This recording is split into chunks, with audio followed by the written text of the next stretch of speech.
Despite recent flooding across the state, there's been an upside to all the rain.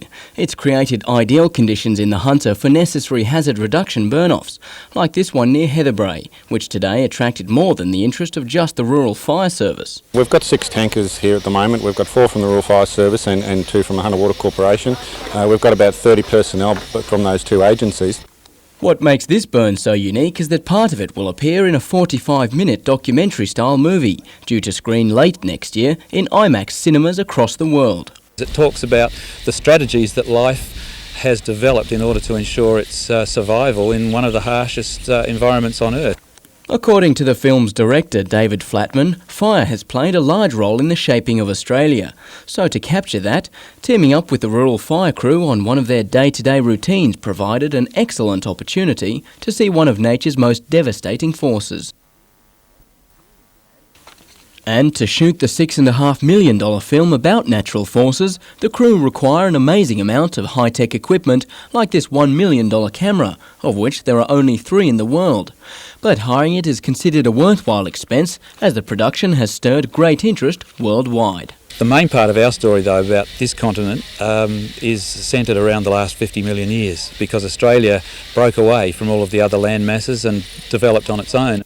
Adam Harper, NBN News.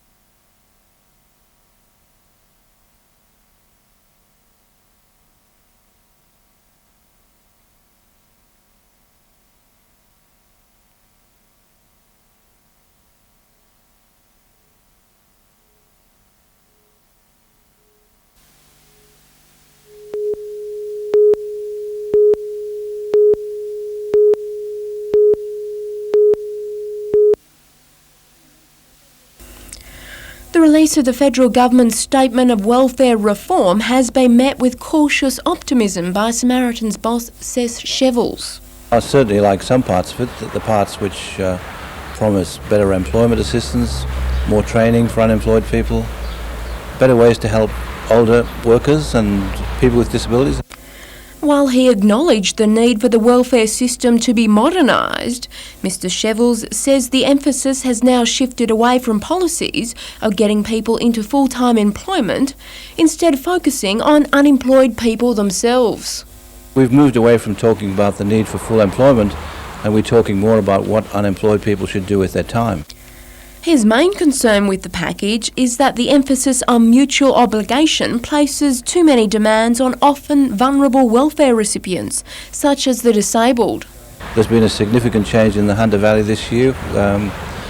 More than 12,000 people have been breached for failing their activity test or their mutual obligation, and I think it's been administered in a way which is too harsh. Tanya Carlisle, NBN News.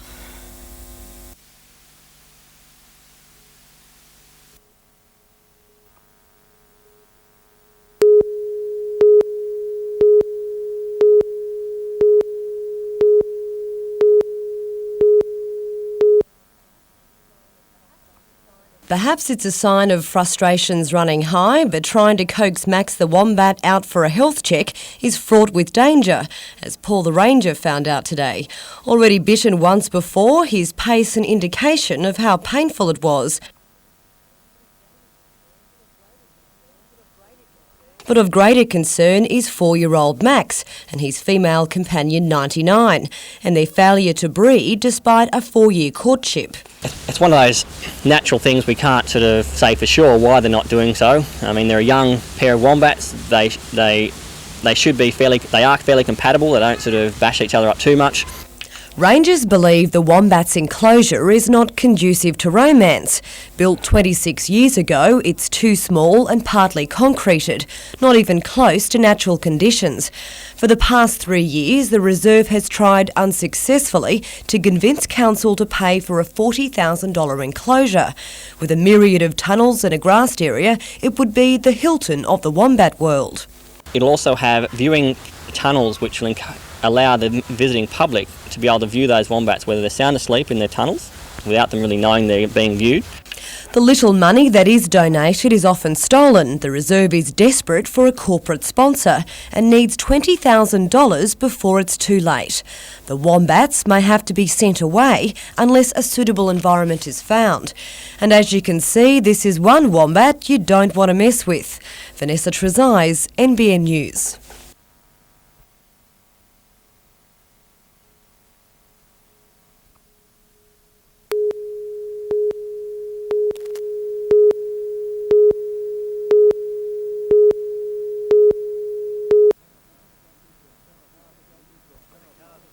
When a car slammed into a power pole at Williamtown on Tuesday afternoon, electricity to most of Port Stephens was cut off.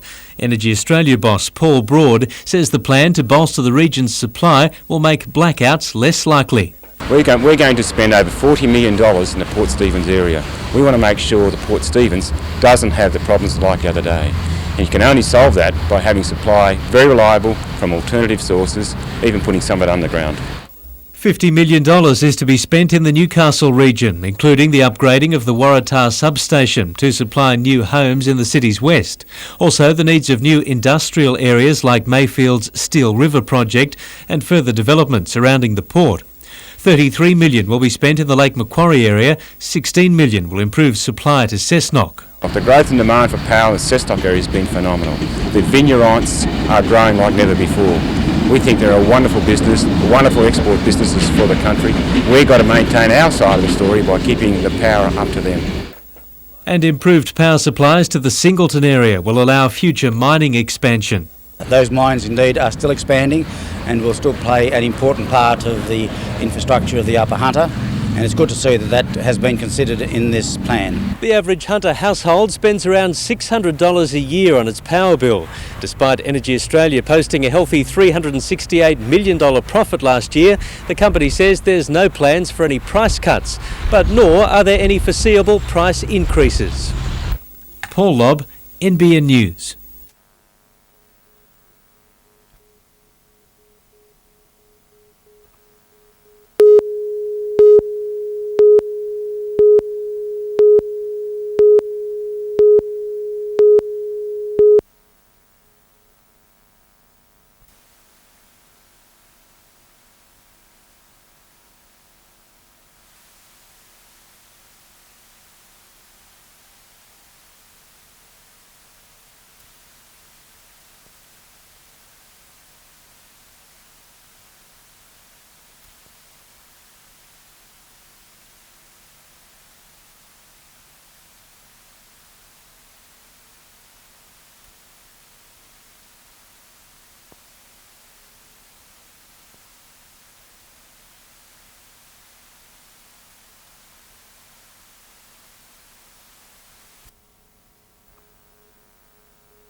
While crews prepared for this afternoon's club racing on Lake Macquarie, one group of men was preparing to fry a much bigger fish. The Swan 43, owned by Newcastle pharmacist Mike Kelleher, is being readied by its crew of 10 to tackle the classic race. New safety requirements mean everyone must be well trained. The crew have to have done man overboard drill, they have to do first aid certificates, they have to do emergency procedures, to do with helicopter rescues. The crew of Santana has clocked up 47 Hobarts between them.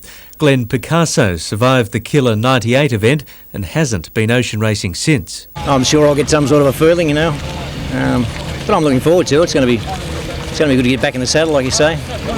Yes, I'm looking forward to it. Only 2 boats from the lake have entered the race. The other is Aurora, owned by Newcastle surgeon Dr. James Holly.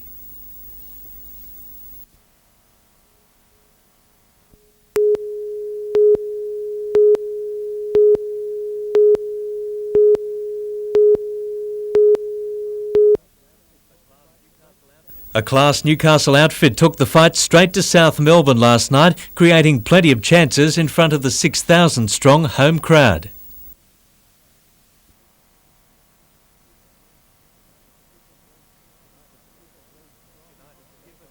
United skipper Glenn Sprod copped an elbow from Paul Trimboli in the 51st minute, badly breaking his nose. Shortly after, when Manyaka hit the underside of the bar, Sprod's replacement, Daniel McBreen, made a spectacular attempt at goal. The final hooter brought a 0-0 scoreline, with United goalie Bob Catlin recording his 100th clean sheet in 325 games.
Beware, if you're seen or caught on the water this summer driving a boat or jet ski erratically or under the influence, you will be caught. They run the risk of being fined, possibly losing their boating licences, and in some instances can be imprisoned.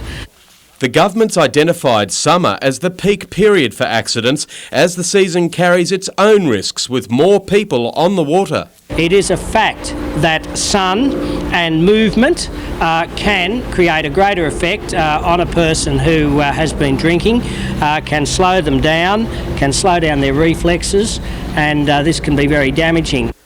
The big concern is passengers or pillion riders on jet skis also indulging. While they may be safer in a car after mixing alcohol or drugs, the same can't be said on the water. If you're in a boat or on a jet ski, you're not necessarily driving the vehicle itself, but if there's an accident, something capsizes and you all end up in the water, well then you run a greater risk of drowning, certainly. And just in case you're wondering, the same limit applies on the water as it does on the land, 0.05. Matt Carden, NBN News.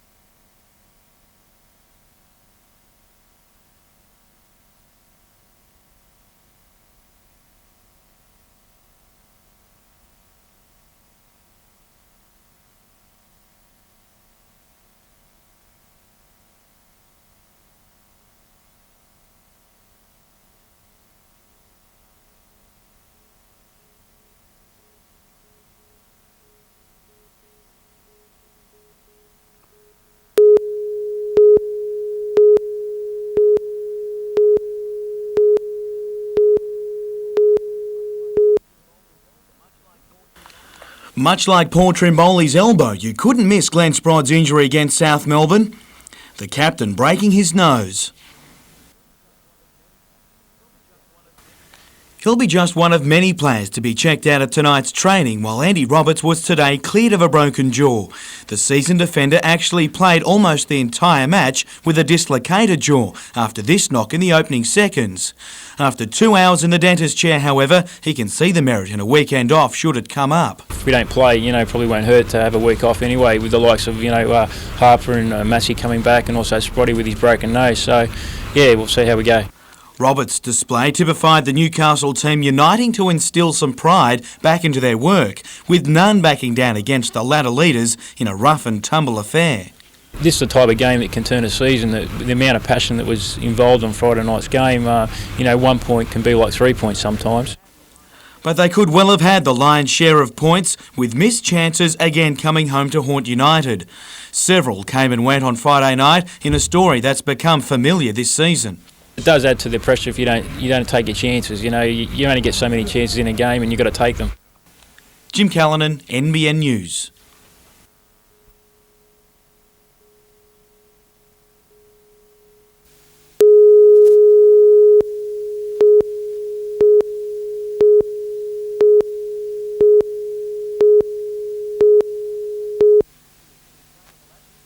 It was a carnival atmosphere in Spears Point Park last night as 22,000 people gathered under the stars. With the Christmas spirit filling the air, candles kept the older children fascinated, while torches proved a safer option for the toddlers. A host of local talent entertained the crowd, including NBN's own Melinda Smith.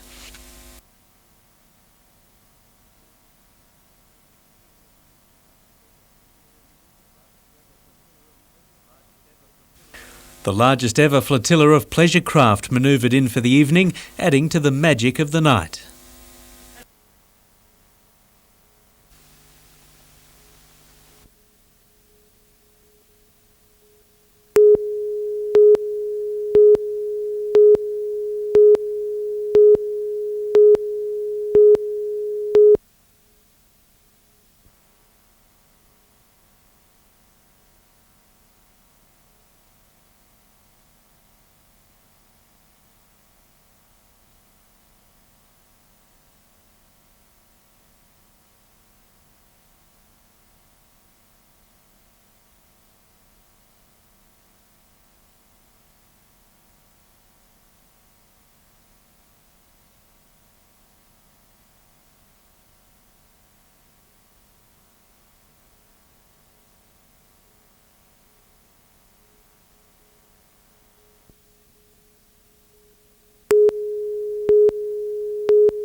When Jules closed a few months ago, it left the retail centre of Warners Bay without a supermarket. But that's about to change. Council giving the nod to a $10 million development on the Wholesale Village site, with Coles occupying the old car park at the rear. It's growing as a small regional centre, and I think this will just be a very good development to go with that. Initial concerns over noise and traffic were resolved last night, Council restricting loading hours and planning new roundabouts and link roads between Charles and John Street. The development will also boast around 20 specialty shops, an underground car park and create 100 jobs. The local Chamber of Commerce estimates up to 50 jobs were lost when Jules and other retailers moved on, so it understandably welcomes the new attraction. Everything's drawing people to Warners Bay at the moment due to probably council more than anything, with the foreshore, and the Chamber's very strong, and the retailers and the community are backing us all the way, and I think everybody will be glad to see the return of a supermarket. All going to plan, the project will be complete by next November. Colin Baldwin, NBN News.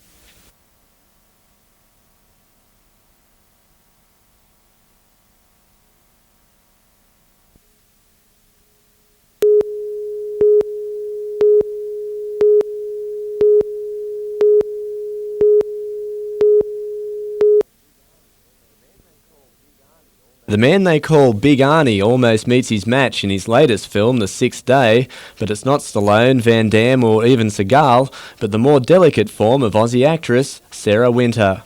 Yeah, I still can't believe they picked me, but I think it works. Winter plays an evil assassin named Talia in the sci-fi blockbuster. She's employed by a company that clones humans illegally and has to hunt down Schwarzenegger when he accidentally becomes a customer.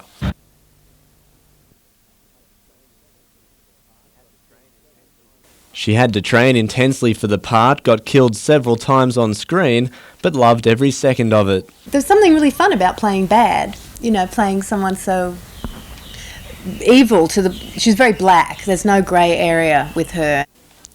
Born in Newcastle, Winter left Australia after high school to study acting overseas. Now she's back home for Christmas with boyfriend Emmanuel, who's not only handy in the kitchen, he also helped two beachgoers out of trouble while the couple were on holiday. I think I would have stood there for a while and gone, should we call someone? Oddly enough, most Novocastrians would be more familiar with Sarah's grandmother, Australia's first female Lord Mayor, Joy Cummings. But according to Sarah's mum, her daughter inherited more than a few character traits. All of them, yes.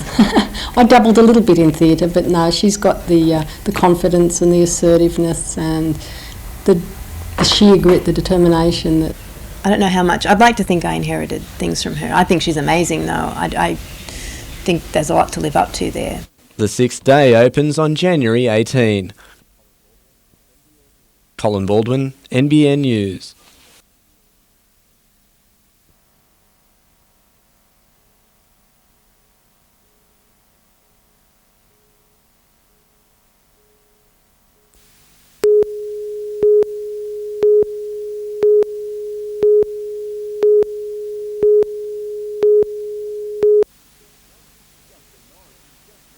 Justin Norris was just one of the guests at the Children's Hospital Christmas party this morning, pleased to be able to bring some of his own cheer as well as his Olympic medal. And he wasn't alone in sharing in the festive spirit. Mrs. Claus paid a visit today to dish out some early presents. Meanwhile, many shopkeepers are still awaiting their bonus of extra business. So far, there's been no sign of the annual onslaught of customers to large shopping centres as seen in previous years. It's a bit of a shock, but hopefully it'll be busier. We're going to wait till tomorrow night. Tomorrow night's the big one where we stay up until midnight. However, the trend this year seems to have been to get organised and get the work done early, most businesses claiming to have had a busy November.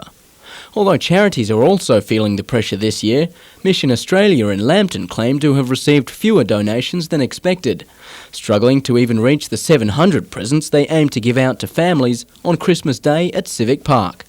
However, they say with further support, they could just pull off a miracle. Adam Harper, NBN News.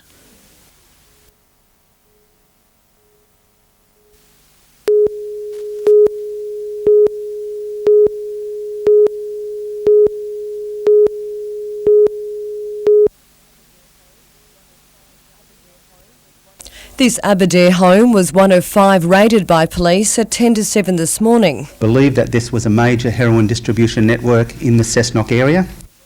Inside, detectives arrested 1 woman and 4 men, charging them with heroin supply. One of them, a 73-year-old man. Neighbours who wished to remain anonymous witnessed the raid. Then when they took the stepfather, the little girl came out crying, asking where he was going, and then they took her. The child's toys were among property recovered by police, which they suspect to be stolen. Police also confiscated cash along with small quantities of heroin, stereos and electrical goods. It's also believed that stolen goods were being exchanged for heroin, and it's anticipated these arrests will also have a positive effect on the break and enters in the Cessnock area. But not all were happy about the media presence, a brick thrown at a cameraman. The man at a Kersley address was not one of 11 people arrested. It follows the charging of 9 people in the Cessnock area on similar drugs charges in recent months. The remaining 7 charged with heroin supply will remain in custody tonight here at the Maitland Police Station. They'll appear before Raymond Terrace Court tomorrow. Vanessa Trezise, NBN News.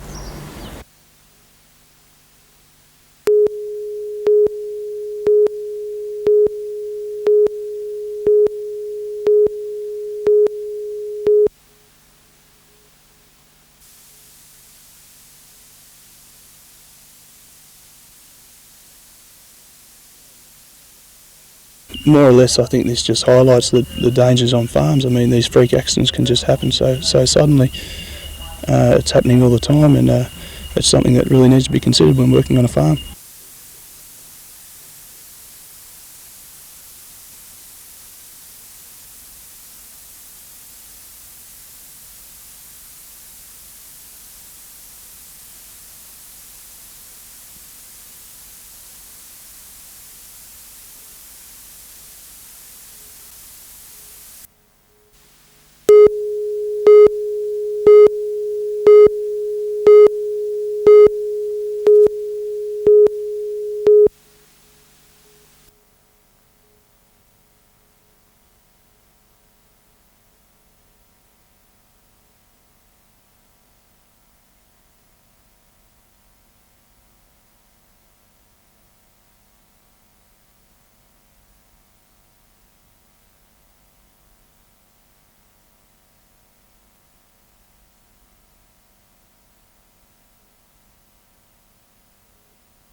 Given the weather, it was the perfect day for the beach, but before the Knights could enjoy it, they had to guts out one last training session before the Christmas break. We thought we'd better give them a pretty solid session just to leave them with so they can go and enjoy Santa Claus and all the trimmings that go with that. The team will resume training on January 3, with the 4 Australian reps also rejoining the squad after their break from the World Cup. But Ben Kennedy's return could be longer. Benny Kennedy, who had ankle surgery and possibly a shoulder operation to come in January, he might be 4 weeks behind, so we need to make sure we've got our best players on deck from the word go. Adam McDougall is likely to have an MRI scan to make sure the ankle he damaged in the World Cup final has healed. Several other Knights, meanwhile, are recovering from their post-season surgery, including Clinton O'Brien, Glenn Grief and Matt Parsons. They're the bigger guys that we want to see do plenty of work in the first 4 weeks after the break. And Hagan knows he'll need all hands on deck for the start of the season, which is tough to say the least. Newcastle play the Northern Eagles first up on February 18 at home, but return to Marathon just once in the following 5 weeks, with the Roosters, Broncos and Melbourne among those away matches. Of those 6 sides, you could safely say they've either finished in the top 6 or have been thereabouts, so it'll give us a pretty good yardstick of the sort of work we've done and how we cope with the new rules and all of those things. Jim Callanan, NBN News.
The last place most of us would want to be during Christmas is in hospital, but the reality is there's more casualties during that time of year than any other. A lot more people on the road, travelling, a lot more alcohol's consumed, and the combination of these things increase our numbers quite dramatically.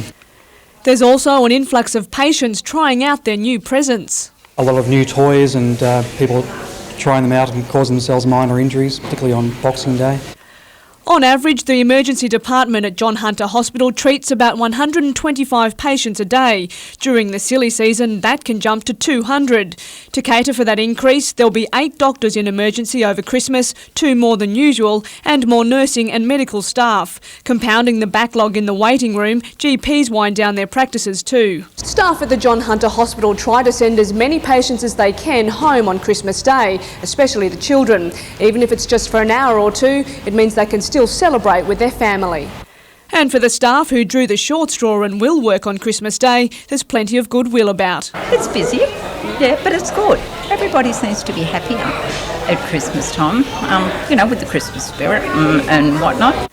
Catherine Turner, NBN News.